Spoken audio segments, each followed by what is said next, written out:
Orduan, ze proiektu mota inspiratu dira, edozein proiektu dira, bai? Ez da izan dira base teknologikoa, daude base batzuk, eta oinarri horietan ikusi alezue zeintzu dira parametroa eta puntuka dira.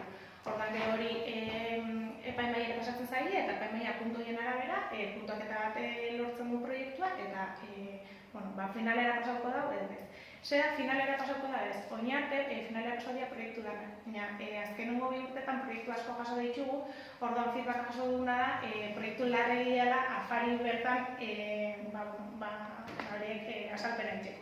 Orduan, proiektu arabera batzuk pasauko dira eta beste batzuk ez. Saiatuko gari ahalik eta gehien, baina pixkat murriztu dingo da alde hortatik.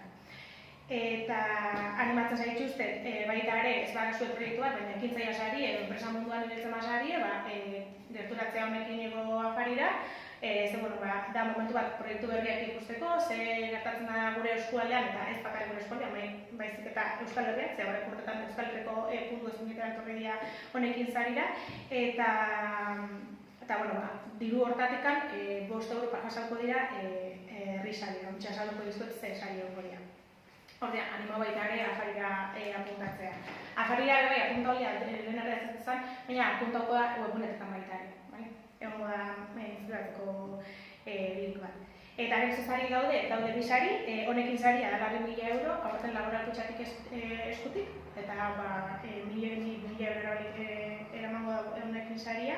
Sari hori epaimaiak adosten dago zein da irabazlea, eta gero dago herri saria, juten diazenak afarira, esango dute bostaketa bat egongo da, eta bostaketa horrekin irabazlea egongo da.